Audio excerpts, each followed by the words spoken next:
wife, met this interesting character at work. He calls himself a spiritualist. So, you know, has researched into all religions. Apparently, on the 52nd surah of the Quran so far.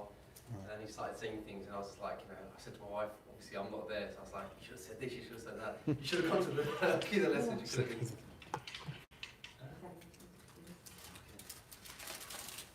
So I was just like, oh, you should have please got some. Oh, okay. Maybe during it's off camera. Okay. During the break, inshallah, everybody can share it.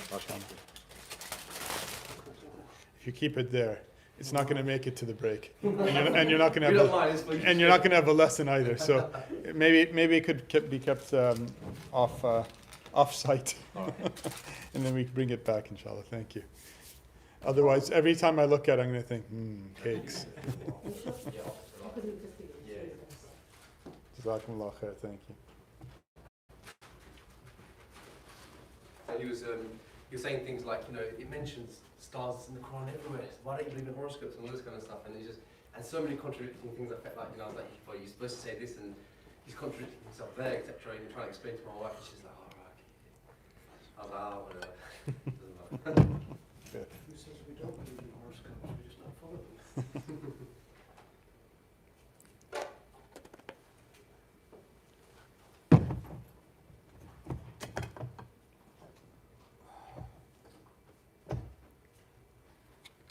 Like, what was he saying? He was saying that, you know, he believes in a deity. Okay. Saying that religion is all man-made. Okay. And it's like one of those things. The thing is, I mean, you've got to give him, you know, the fact that he's got it and he's got that thing to, you know, sort of go in, whatever. Even though he's not really come to the right conclusion. I mean, he's still. Just so you guys know, we are actually streaming. Oh, we are. Yeah. Okay. Bye. In that case. Bye. Inshallah. Bismillah. طيب بسم الله الرحمن الرحيم الحمد لله رب العالمين والصلاة والسلام على سيد المرسلين وعلى آله وصحبه أجمعين اللهم صل وسلم وبارك على سيدنا محمد الفاتح لما أغلق الخاتم لما سبق ناصر الحق بالحق والهادي إلى صراطك المستقيم وعلى آله حق قدره ومقداره العظيم اللهم لا علم لنا إلا ما علمتنا فعلمنا ما ينفعنا وانفعنا بما تعلمنا وزدنا من فضلك علما وتعليما إنك على كل شيء قدير آمين. Assalamu alaikum wa rahmatullahi wa barakatuh. So we are continuing today in our study of the essentials of the Islamic creed, of the Aqidah. And in the last session last week, we had begun talking about our belief in the prophets, alayhi salatu wassalam, and the very notion of prophethood. So today what I would like to do is to continue our treatment by looking specifically at what we believe regarding the messengers and the prophets, as to things that we must believe of them, that they must be capable of in order to be a prophet or a messenger, things that they are incapable of doing, okay, and things that are possible for them. So the same three basic categories that you'll remember from our treatment of studying about divinity, about Allah subhanahu wa ta'ala, that there are some things that are wajib of Him, some things that are mustahil, impossible of Him, and some things that are possible of Him, okay. So we're going to approach the same thing. Now, before we do so, I should make a distinction and a clarification as to the difference between a prophet and a messenger. Okay, for those who perhaps are wondering. So a prophet in Arabic, the term that one comes across in the Quran and the Hadith, is a Nabi. This is a person who is sent to remind mankind of Allah subhanahu wa ta'ala, of the unseen and of the next world. So a prophet is someone sent to remind mankind of reality, which is to say Allah subhanahu wa ta'ala, and what Allah subhanahu wa ta'ala has created in this reality of the seen world and unseen world, especially the latter, and of this latter, the unseen, specifically the next world. So the promises and the threats. Okay, promises of those who obey Allah subhanahu wa ta'ala, the resulting state of Allah's pleasure with them in Jannah, and those who disobey and turn against Allah, of His displeasure in the eternal hellfire. A messenger is the same as a prophet with an added element, which is that a messenger is sent with a new sharia, new legislation, which he shares with the people to whom he has been sent. So a prophet, a nabi, does not have this message that is sent. Okay, message meaning of actions of new legislation, which may confirm previous messengers or may overturn some of the previous messengers' legislations. Okay, in the case of a new messenger, a new Rasul. Okay, that they have a new Sharia. So, for example, in the time of Sayyidina Musa, certain dietary laws and other elements were put upon Bani Israel. Sayyidina Musa was sent to Bani Israel and to Pharaoh, to the people of his area and his age. He was not a universal messenger for all humanity. He was sent to the people of Pharaoh and to Bani Israel. In the Bani Israel, the Israelites, upon being freed from Pharaoh's tyranny, Allah subhanahu wa ta'ala, as we know from the story in the Quran of Sayyidina Musa, He revealed certain matters to Sayyidina Musa, and including new rules that were specific again to Bani Israel, to the Israelites. Okay? Sayyidina Isa was likewise sent to the Israelites, to Bani Israel, and there were changes, things that were confirmed. The Prophet Muhammad sallallahu alaihi wasallam, to all mankind, including the Israelites, including Bani Israel, all humanity, with a completely new Sharia. Some things in line with previous messengers, like what? For example, the ritual prayer. The ritual prayer is something that, in its having ruku' and sujood, having bowing and prostration, every messenger came with, and every prophet did. Okay? The final form, of course, of the salah of the Prophet ﷺ in its particulars, including the ruku' and sujood, but then beyond that, is specific to the Prophet Muhammad ﷺ. Okay? Clear? And it's being recited from the final revelation Quran. We recite the Fatiha, we recite these surahs. This is specific to, for example, the Sharia of Muhammad ﷺ. Our dietary rules, for example, are similar but not identical to Bani Israel, right, to the Jews. There's some things in which it confirms and some things where it actually eases, makes things easier. Right? So if one studies, for example, or has friends who are Jewish, you see that their dietary rules have some similarities, for example, in slaughtering, but they have other things that we don't have. The impermissibility of mixing, for example, milk with meat is not something that is impermissible in the Sharia of Muhammad ﷺ, but was something that the Israelites had imposed upon themselves, and thus Allah imposed it upon them. Okay? So, and in other matters, okay? Be it civil matters, be it matters, for example, of marriage. So in the case of the Prophet Muhammad ﷺ, again, the limitation to a man's marrying 4 wives at any one given moment, never beyond.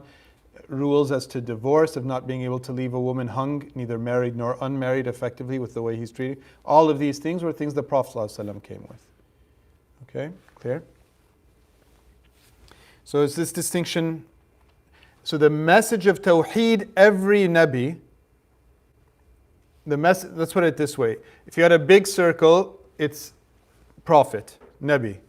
A subset of Nabis are messengers. So every messenger is a Nabi, but not every Nabi is a messenger. Right? Clear? That's one way of putting it. Every Nabi is confirming the same Aqidah. Every Nabi, right? The Aqidah doesn't change with time. Notice, what did we say changes? The legislation, the rules. What to do and what not to do and how to do them. But the actual beliefs of Islam are the same beliefs that every prophet has come with. Belief in Allah, belief in His messengers, belief in His angels, belief in the books. belief in the final day, belief in qadar and qadar. These are things that no disagreement from the time of Adam to the time of Muhammad sallallahu alaihi wasallam. What changes with the messengers is just the legislation, how to do things, what to do. Yes? So just quickly, so apologies, I know I missed the beginning, so this might have already been covered. But messengers, for instance, then are we looking at it to be a handful? There are much, we don't have the exact number. Last time, you might recall that we went through the list that are mentioned by the Prophet, by Allah subhanahu wa ta'ala in the Quran specifically. If I might, just since you've asked, we'll just bring it up again quickly. Here. Right? And then there's a few others not named in this particular verse, set of verses from Surah Al-An'am, namely Sayyidina Adam, Sayyidina Shu'aib, Sayyidina Salih, Sayyidina Hud, Sayyidina Idris, Sayyidina Dhul-Kifl, and the Prophet himself, Muhammad sallallahu alaihi wasallam. They're mentioned elsewhere in the Quran. Okay? So here there's 18 numbered. There's some debates amongst the ulama about Sayyidina Luqman, Al-Uzair, was the time of the Israelites, and Dhul Qarnayn. But these are the ones that are agreed as being mentioned in the Quran. Okay? The exact numbers, quite simply, no one knows with certainty. There's some ahadith that indicate numbers, but these things aren't qat'i. These ahadith are not, of the same level of certainty as the Quran. So of these, how many are messengers as opposed to just? Those who came with, we'd have to go through them one by one, but oops, I'm sorry, the screen's a little bit imperfect here. But in any case, those who came with a new revelation. So, the ones that are most often referred to, of course, especially those who came with a book. Okay? So, Sayyidina Musa, right? Sayyidina Isa, so the Torah, the Injil, the Zabur, right? The Quran. But it's not just simply those four. Those are the ones that are mentioned in the Quran as revelations, a book that is sent, but they are not all of the messengers. Okay? In other words, Allah can be given by a messenger without it being in a book.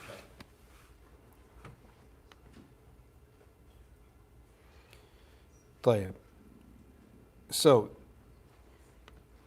this is the first point of departure today, okay? The difference between a prophet and between a messenger. Any questions here beyond the one that we've had? Yes? Just a question about, had this discussion with several people before on the opinion that prophets and messengers are male. Mm-hmm. So there's an opinion. We're going to come to this in just a moment, inshallah. Okay? Good. So we just hold that until we get to the next section. So, what are the things that are now, we're going to, like we said, talk about what is obligatory for prophets and messengers, what is impossible of them, things they cannot do, and the things that are merely possible, things that they can do but neither have to nor don't have to, insofar as they're messengers and prophets. So, the first are certain qualities, okay, which we touched upon last time and we're going to unpack a little bit now. First of all, that they be umana, they be trustworthy. And what leads to a person, meaning a prophet here, being trustworthy, that their outward and inward dimensions are free from the prohibited. They do not do, in other words, sinful deeds. What do we mean by this? In translation, things that go against what Allah loves. Okay? They do not willingly, knowingly contravene Allah. Now, this applies in the age of their prophecy, when they're prophets, their prophethood. It also applies equally before their prophethood. Why? What's the logic here? The whole point of trustworthiness is that people can trust this prophet. If this person was known to be, for example, in their youth, a profligate, somebody who is unethical, immoral, no one's going, and then he shows up and says, I'm a prophet of God, people are going to laugh him out of town. Okay? So, like in the case of the Prophet Muhammad sallallahu alaihi wasallam, okay, before he became a prophet and a messenger, and before he knew of this even himself, okay, in his life, he did not do acts that were contravening. He never worshipped idols. He didn't do the types of sins that other men in his age may have done. He didn't drink. He didn't do the things that Allah dislikes. Now, there was no intentionality as ta'abbud, as worship necessarily. Okay, because again, these things were not yet revealed as revelation. But from his very nature, from his fitrah, Allah subhanahu wa ta'ala inspired him not to do these things. Okay, clear? And this is the mean. We'll talk about this a little bit, what it means to be protected. We'll leave that question a little bit later. Okay? Now, a prophet may do things that are disliked or better not to do. But when they do so to indicate the legality of this. Not out of desire and shahwa and caprice. Okay? And as we're going to talk about in a little bit, they might even do something or fail to do something they should do, but not out of intention. Like what? Like when the Prophet ﷺ slept through Fajr when they were on the in military formation once. And they all slept through it, and when they awoke, this was thus the occasion to teach how to make up a prayer. But it was not an intentional disobeying of Allah subhanahu wa ta'ala. Do you see the difference? So it's not a sin. Okay. The second quality is honesty. Sidq. Again, same logic. Who's going to believe a person's claims to prophecy if they're known for being dishonest? And so, in the case of all the prophets, including pronouncedly our Prophet Muhammad sallallahu alaihi wasallam, the things that they say and they report corresponds to reality. Even, as the Prophet once said of himself, even when joking. So a joke, you play with your words, but he never said a lie in his jokes. Sallallahu alaihi wasallam. Okay, do you see? So once he was, and he was known to joke with his companions. He was lighthearted, the companions were lighthearted with one another. Once an old, I think I might have mentioned this once before to you, but an old woman came to the Prophet ﷺ and said, do old women go to paradise? And the Prophet told her, no, they don't. So, for a moment she was kind of shocked. And then, as you can imagine, and then he laughed and he said that's because when they enter paradise, they enter upon their younger forms. They're mature but younger forms. So he wasn't lying, but he was, he was having a joke with her. A bit of a startling one, perhaps, but to make the point, get the point across. So things that they say and report corresponds to reality. Okay, they're honest. Both honest in their tabligh, their issuing the message, but also just honest in their day-to-day things. As we know, before he became a prophet, and before then Quraysh turned on him, they would go to him for things. They could trust him. They knew that if he said something, he wasn't saying it from his own desire. And so a number of things before his prophecy, for example, when they had to place the black stone back into the Kaaba after the partial rebuilding of the Kaaba, they couldn't decide who should have the honor of doing so. So they asked him, and he's the one who said, let each member of each group of Quraysh come and hold a corner of it. And then he himself put it back in, and they were happy with this because of his honesty. Okay? Third, his perspicacity, his intellect. All right, that a prophet must be intelligent, that they have intelligence, and there's a purity of their intellect. They get things when people say things to them. They're not slow-witted. They're not dim-witted. Again, how is somebody who claims to be a prophet but doesn't understand what people say to them or the issues of their time, how are they going to be able to deliver that? So Allah protects them. So, their hifz is that they're intelligent people. Okay?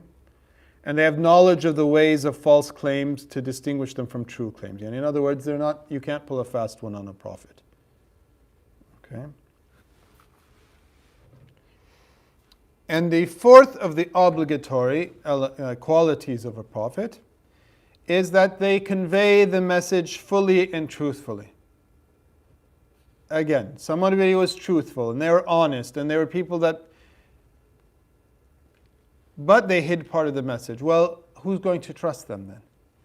Maybe you're hiding it because it's not good for you. And so, and there's people who made these types of claims or thought these types of thoughts. So, what do we mean, first of all? That the prophets honestly and fully conveyed what God had commanded them to convey. They didn't hold things back. If it was slightly embarrassing to them, they didn't hold it back. And this happened. This happened even with our Prophet Muhammad sallallahu alaihi wasallam. There's a number of ayat where Allah subhanahu wa ta'ala, rebukes the Prophet sallallahu alaihi wasallam. Not for a sin, and not for hiding anything, but out of his shyness, for example, that his shyness led him to not say things that he knew or share things out of his being shy, out of fear for his people. And the Prophet ﷺ was then told by Allah subhanahu wa ta'ala. So this is the case, for example, in the story of Sayyidina Zayd, where the Prophet ﷺ, this is his adopted son before prophecy.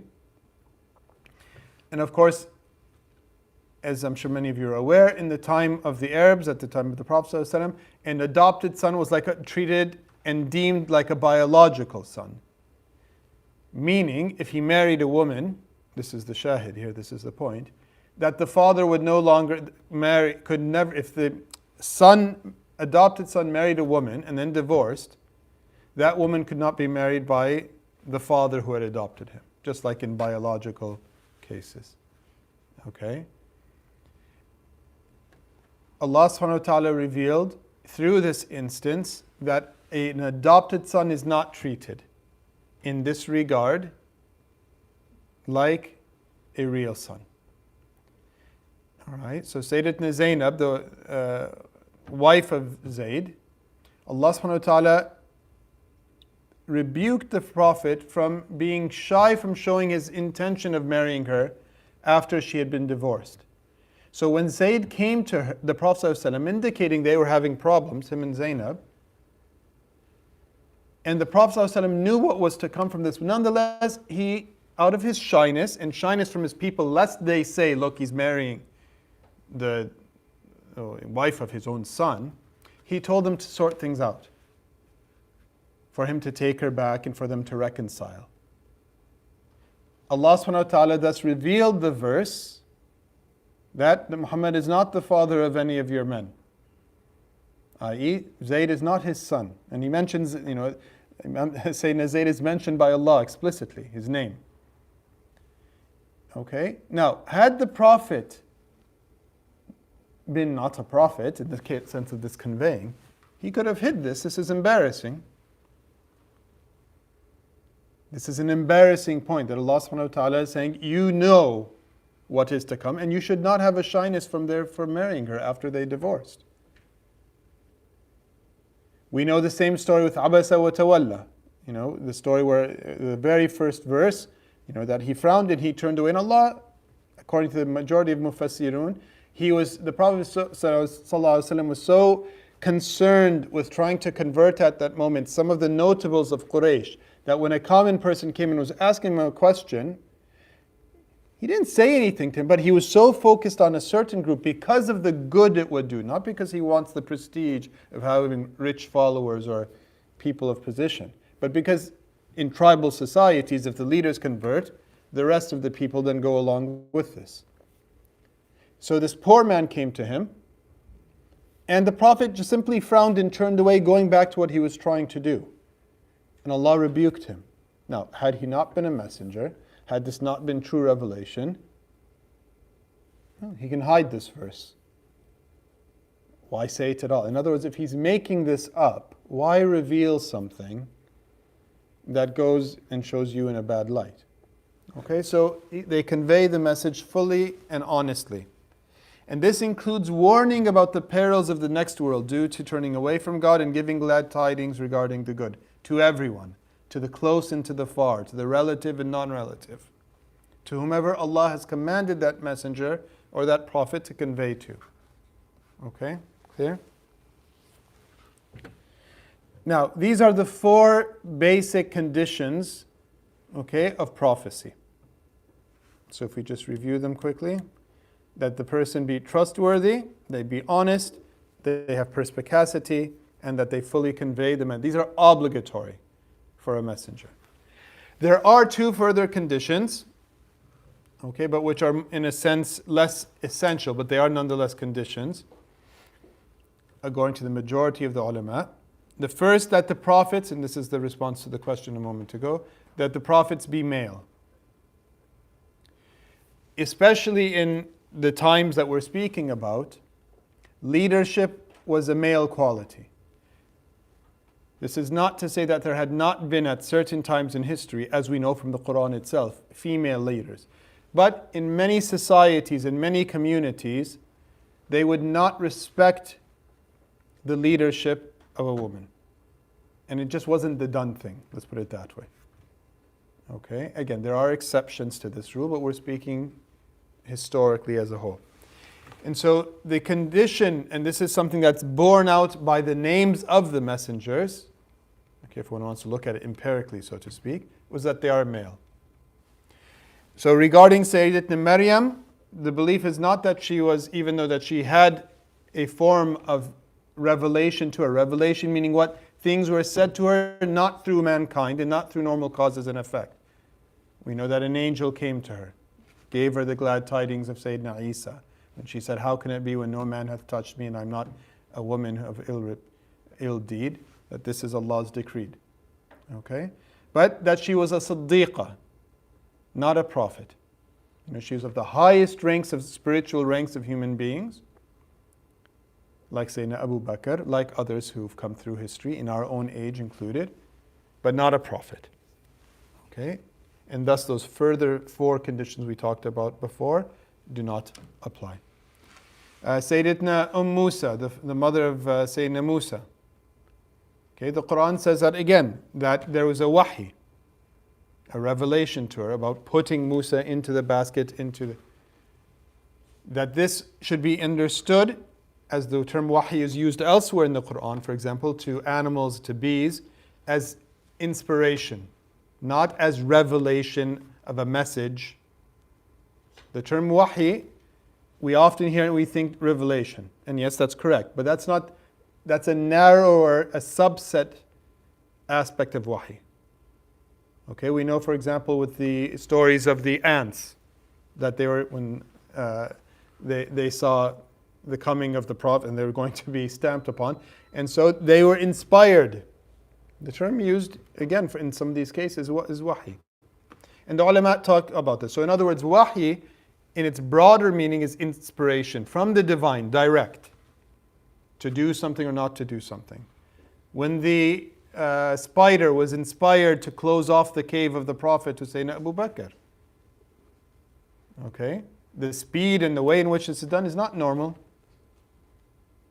Clear? These are all wahi in the sense of a divine revelation is a subset of it. So not every use of the word wahi, in the case here of Sayyidina Musa. And the same with Sayyidatna Asiya, right? In the story of Allahumma salli ala Sayyidina Muhammad. Help me, I've gone blank. Potiphar's wife, yes, but Yusuf, thank you. In the story of Sayyidina Yusuf. That she was one of the awliya, but not a prophet. So, in other words, her being inspired then with good is not a point of her being a prophet, but of being a saint. Okay? So, this is the condition. The other condition that they mention is that the prophets be free men and not slaves. Okay, so that, and again, this is something that is seen empirically. For the same reason, not because a slave is ontologically a lower human being than anybody else in the eyes of Allah spiritually, but because of the role of a messenger, that they have to be able to be free to do what they're commanded to do by Allah and not be under the command of another human being. Okay? So these are the obligatory elements, yes, characteristics we could say of a prophet. Being a free man at the point of prophethood, right? So, like, I think Yusuf was a slave before. So the exact, yes, I mean, number one, that's agreed upon. What's disagreed upon is, again, first of all, whether to deem that Sayyidina Yusuf a slave or not. He was sold into slavery, right? But again, well, sold and then sold again. But yes, what's agreed upon is that in the time of messengership. The disagreement, and there is some, the reason I didn't put this amongst the list, is that there is some disagreement. The majority hold that they have to be free men. Then there's some disagreement about Sayyidina Luqman, because again, he was a slave. And so this is one reason why many hold him not to be actually a prophet, but to be somebody who is one of the awliya, one of the saints, but not a prophet himself. But there is some disagreement amongst them. Okay? So yes, at the time of prophecy, that they not be slaves. Would it be fair to say, just taking our Prophet as an example, that there are periods in their lives where they are Nabi, and then they become Rasul? The Rasul is when the message, yes, when they're commissioned with the legislation and the divine message. So then, if we take the seerah of the Prophet, there are distinctions between when the point In Nubuwa and Risala.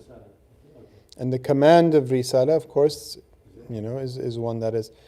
Now, again, even here there is disagreement as to is it simultaneous in the case of the Prophet Muhammad ﷺ, or is it a matter of delay?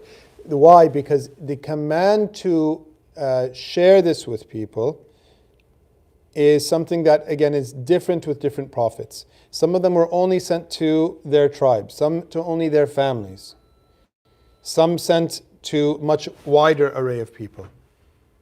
Okay, and now what the ulama talk about the Prophet ﷺ is whether this was the case immediately with him from the beginning or at some stages. First his family, then as the verses themselves seem to indicate. But we need to distinguish again between prophethood, meaning knowing that one is a prophet of Allah subhanahu wa ta'ala, and thus warning and promising, and between then coming with new legislation as we defined earlier. Then where do we place the point when Rasulullah said, I was a prophet, when she was between? So there's a difference between this in the historical life of the Prophet, i.e. his life on this earth, being born in the year 570, dying.